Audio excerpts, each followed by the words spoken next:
Okay, ang mensahe natin ngayon ay Philippians chapter 4 verse 6. Yan, i-note nyo na lang. Okay, so bago ang lahat to, tingnan muna natin yung background ng Philippians. Tingnan natin yung author, tingnan natin yung theme, tingnan natin yung purpose. Para pagpasok natin sa mensahe, alam natin kung paano nilapat yung mensahe. Tama? Tingnan muna natin. Okay.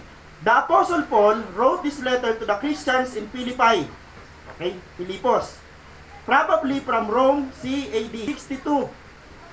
So pag tinignan nyo yan, baka makita ninyo sa iba, pag nagbasa kayo ng ibang aklat, nabasa nyo, Pastor, parang yung date mali, kasi sa amin nabasa 61.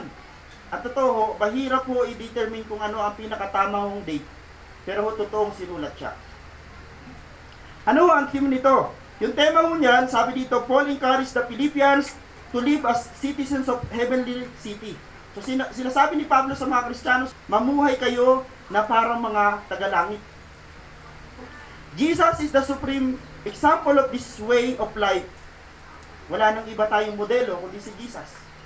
Sabi ni Pablo, wala tayong ibang titingnan dito kundi si Jesus Christ. Pero sabi ni Pablo, Paul, Timothy, and Epaphroditus try to be good example as well. So dahil sila ay Kristiyano, sila ay mga lingkod ng Panginoon, sabi ni Pablo, tularan nyo kami katulad ng pagtulad namin kay Jesus.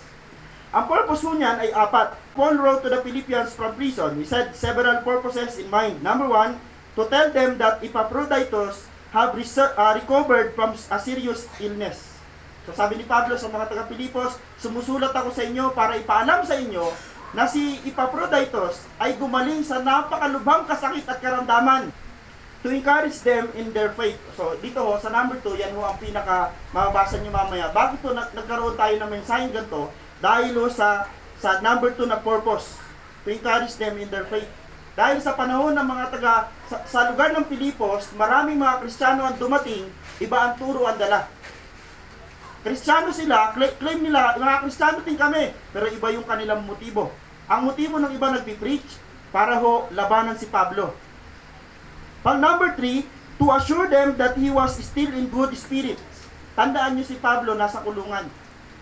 Kung may pagsubok ko tayo mga Kristiyano sa panahon natin ngayon, mga kapatid, apostol to ni Jesus Christ, hindi nawala ng pagsubok. Pero ang good thing kay Pablo, hindi siya nawala kay Jesus. Amen. Buhay tayo sa mundong ito na ang mundo natin kaysa mag-pray ka man ng mawalang pagsubok, mawalang problema, mga kapatid, ang mundo ay masama. Ang tawag dito ng Biblia, fallen world. Kahit ano expectation natin gumanda pa ang mundo, hindi na gaganda to. Kaya ang encouragement ni Pablo, ang encouragement ng Panginoon sa atin, magpakatibay tayo. Dahil hindi na mababago ang mundo. Pasama ang mundo, pero dapat tayo mga Kristiyano, pabuti ng pabuti. Amen. Yun ang inaasahan sa atin ng Diyos. Finally, sa number 4, to thank them for their continued support financially. Kaya sabi ni Pablo, maraming salamat sa inyo mga taga-Pilipos dahil sa tulong ninyo, sobra-sobra, kahit kulong si Pablo, nakakapagsulat siya ng salita ng Diyos. Amen. Filipos chapter 4 verse 6, ito ang ating mensahe. Do not be anxious about anything, but in everything by prayer and supplication, with thanksgiving, let your request be made known to God. Malinaw? Sabi ni Pablo, huwag kayong mabalisa sa kung ano mang mga bagay, sa halip, hingin ninyo sa Diyos ang lahat ng mga bagay. Iparating ninyo sa Diyos ang lahat ng bagay sa pamagitan ng panalangin, pagsusumamo at pasasalamat. Kailangan pala mayroong dapat ingredients ang prayer. Hindi lang prayer. Dapat ang panalangin mo may sangkap. Number 1, syempre, pananampalataya. So, yan, tuloy natin. So, the title of this message ay Turn Your Worry into Worship. Amen? Ano sabi dito Palitan mo ang iyong pag-aalala ng pagsamba. Kaya? Amen. Kaya. Pastor, grabe ngayon ang problema ko. Grabe ngayon ang pag-aalala ko. Pero pupunta ako sa simbahan para sumamba. Yan ang tawag yan.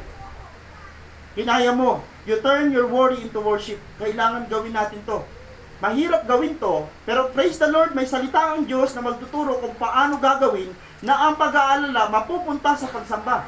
Ito ang good thing dito. Malinaw ang mensahe ng Panginoon. Turn your worry into worship. Huwag kayong mabalisa tungkol sa anumang bagay. Sa halip, Hingin ninyo sa Diyos ang lahat ng inyong kailangan sa pamamagitan ng panalangin may pasasalamat. Lagi may sakap ang panalangin. Hindi pwedeng nagpipray ka lang nang wala lang. Kaya ka nagpipray, naniniwala ako, lahat tayo nagpipray. Kaya ka nagpipray dahil naniniwala ka na yung luluhuran, tatawagan mo ay nag-i-exist. Ang tawag doon, faith. Naniniwala tayo sa Diyos natin. Okay, tanong muna. Okay. Alam niyo po bang normal sa isang tao ang mag-alala? Sabi ko sa inyo kanina, instinct ng isang tao na kapag hinarapan siya ng problema, hinarapan siya ng pagsubok, ang instinct ng tao, una niyang gagawin ay magpanik. Ang una niyang gagawin ay mag-alala. Yun ang normal na instinct ng isang tao. Pero tayo Kristiyano. Ano ang ibig sabihin pag Kristiyano? Pero hindi normal sa isang tao ang nag-aalala siya, pero pinapalitan niya ang kanyang pag-aalala ng pagsamba. Hindi normal yun.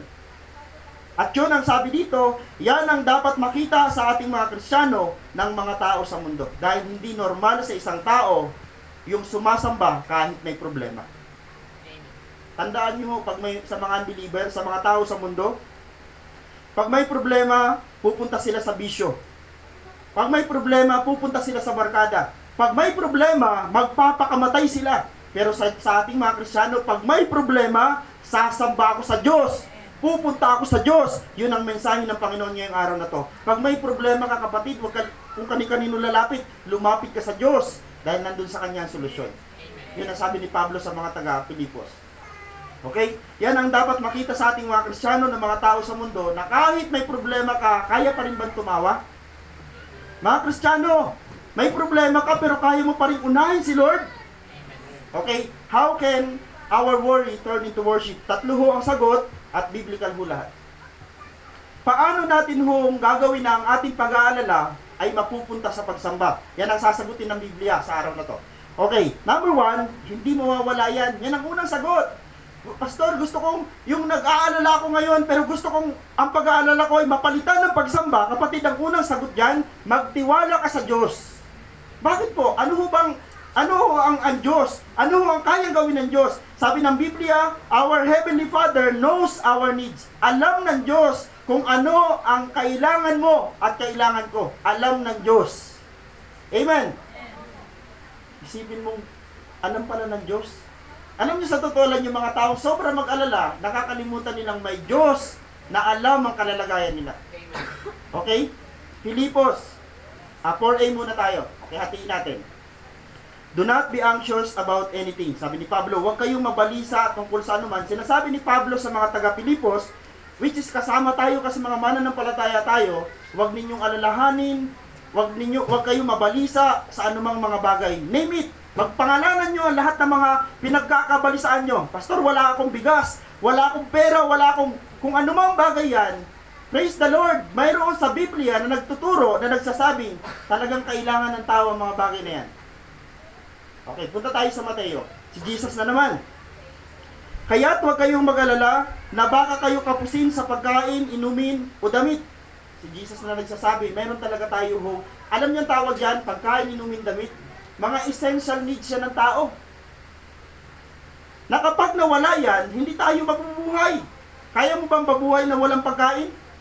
Kaya mo bang mabuhay na walang inumin? Sinabi na ng Panginoon, okay, naniniwala ako, mayroon kayong needs, mayroon kayong pangangailangan, pero huwag kayong mag-alala. Hindi ba't ang mga hintil? Okay, sabi dito ho, yung word na hintil, ano ibig sabihin ng hintil? Mga hindi mananampalataya, mga taong walang Diyos. Kung may Diyos man sila, mga Diyos-Diyosan. Ang tanong, hintil ka pa ba? Hindi na ikaw hintil. Ikaw ay Kristiyano na. Ang mga taong nag-aalala lang daw, sabi ng Panginoon sa Biblia, ay yung mga taong walang Diyos. Malinaw? Eh pastor, paano to? May instinct ako mag-alala. Kaya nga ho, yung pag-aalala, itutungo natin sa pagsamba. Dahil normal sa tao ang nag-aalala.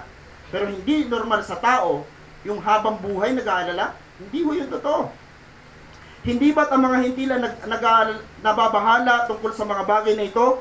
Alam ng inyong amang nasa langit na kailangan ninyo ang lahat ng ito. Alam ng inyong ama sa langit, maaaring hindi alam ng ating mga magulang sa lupa na may kailangan ka, pero alam ng Diyos sa langit.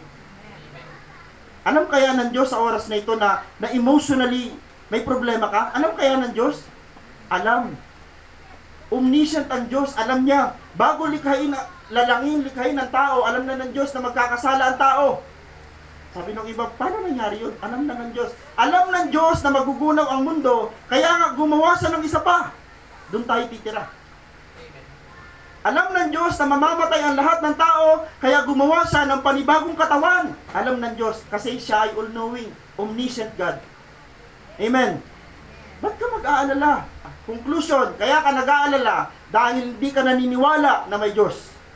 Kaya nag-aalala ka dahil hindi malinaw sa iyo na kayang gawin at alam ng Diyos mo yung pinagdaraanan mo. Kaya ka nag-aalala. Amen. Ngayon i-process mo na. Lord, di pala dapat ako mag-alala kasi alam ko, alam mo ang pangangailangan. Alam ng Diyos. Mga kapatid, alam ng Diyos. Alam ng Diyos lahat. Name it, pangalanan mo na lahat. Kung ano yung mga gusto mo, Lord, alam mo kaya yung sikreto ko. Alam. Alam ng Diyos ang lahat. Ang hindi lang mo naniniwalang alam ng Diyos ang lahat, mga hintil, mga taong walang Diyos. Pero tayo mga Kristiyano, alam ng Diyos natin. Alam ba ng Diyos ang natitira mo na lang na allowance? Kapikit ka ngayon, sinasabi mo, ano? Alam kaya ng Diyos na 2 days lang yung pamasahe ko na lang? Alam niya. Ito, gasgas na yung Mateo chapter 6 verse 33.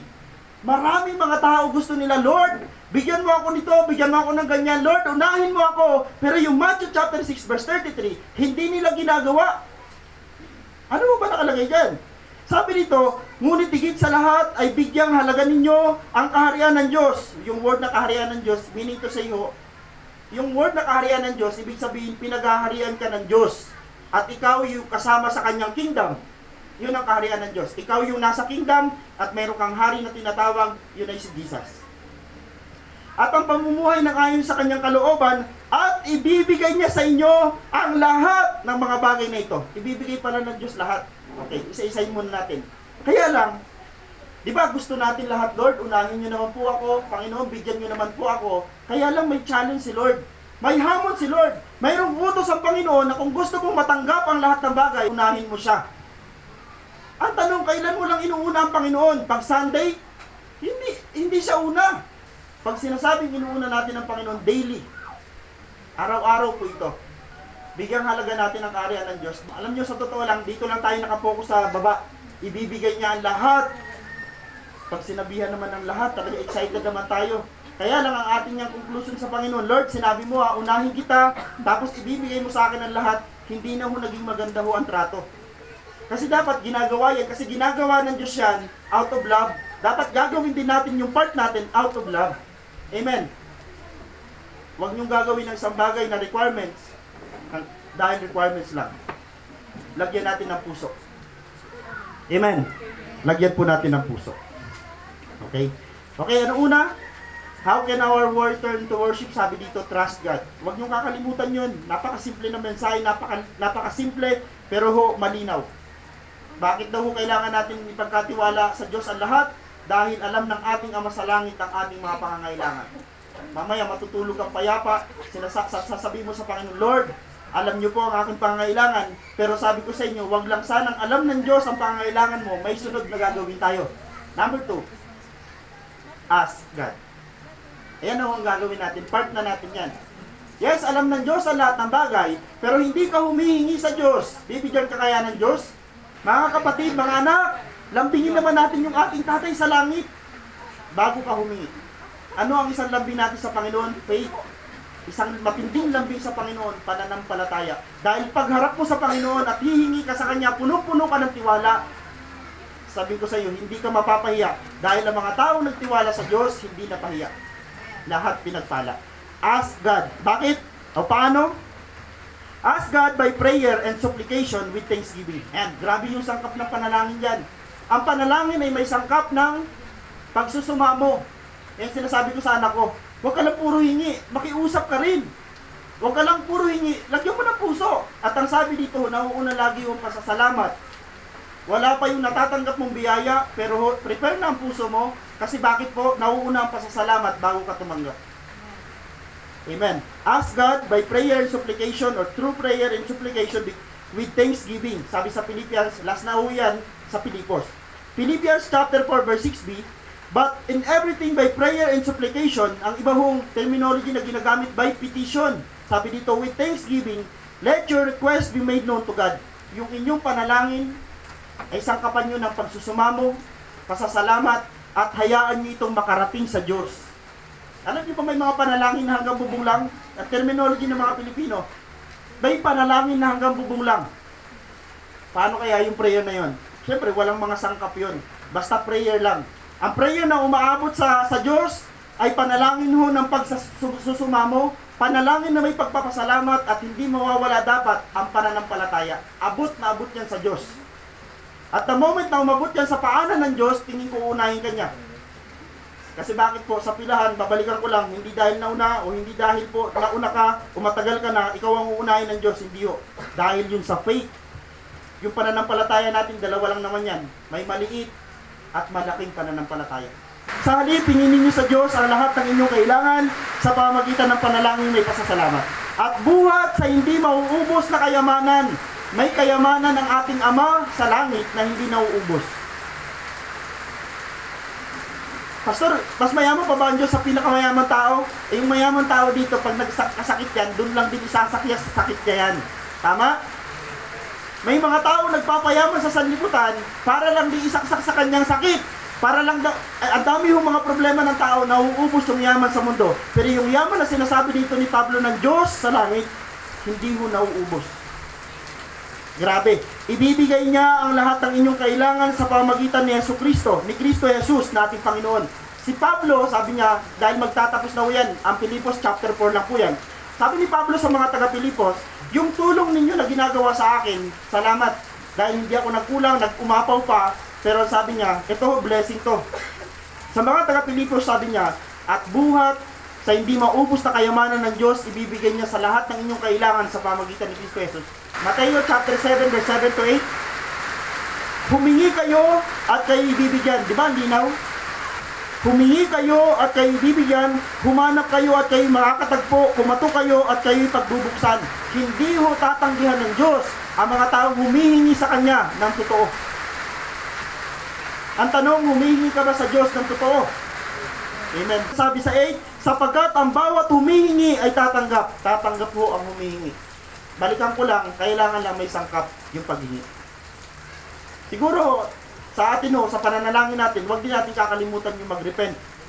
Kasi kahit tayo pinatawad na ng Panginoon, every moment nagkakamali pa rin tayo, nagkakasala. Hindi lahat ng hihingi natin, binibigay ng Diyos, dahil dalawa lang ang pwedeng hinihingi natin sa Diyos. It's either humingi ka ng tinapay, pero ahas pala yun. Sabi ng Panginoon, ang humihingi ng tinapay dahil sa iyong mabuting Ama, ibibigay niya. Pero kung ang kanyang anak na humihingi kunwari ng tinapay ahas pala, hindi niya ibibigay yon kasi mapapahamak siya. Ask God by prayer and supplication with thanksgiving. Yan ang pangalawa. Paano daw natin mapalitan ang ating pag-aalala ng pagsamba? Ask God. O finally dito tayo magtatapos. Okay, how can our worry turn into worship? Give all your worries to God. Finally, ito ang pinaka-last na sagot ng Panginoon. Gusto mo bang ang pag-aalala mo ay mapalitan ng pagsamba? Yung pag-aalala mo, ibigay mo sa Diyos. Negatibong bagay, ipupunta mo sa Diyos. Yan ang sabi niya. Tingnan nyo, ang sabi because He cares for you. Saan ho yan? 1 Peter chapter 5 verse 7, give all your worries and cares to God, for He cares about you. Sa Tagalog, ipagkatiwala ninyo sa Kanya ang inyong mga alalahanin sa buhay, sapagkat Siya ang nagmamalasakit sa inyo. Kapatid, gusto mo bang makahinga? Gusto mo bang makapagpahinga, makapag-relax sa iyong problema? Ilapit mo sa Diyos. Ibigay mo sa Diyos. Dahil ang Diyos may kakayanang lusawin ng problema. Amen. May kakayanan ng Diyos na solusyonan ang problema. May kakayanan ng Diyos na palakasin ka. Kaya yung problema mo, wag mo nang problemahin. Ibigay mo sa Diyos. Sabi ko dati, nung habang binabasa ko siya, Lord, parang napakapangit naman to. Isang napakapangit na bagay ibibigay mo sa Diyos. Eh kung ikaw ang magdadala, hindi mo kaya. Mabigat ang mga problema natin, hindi pare-pareho.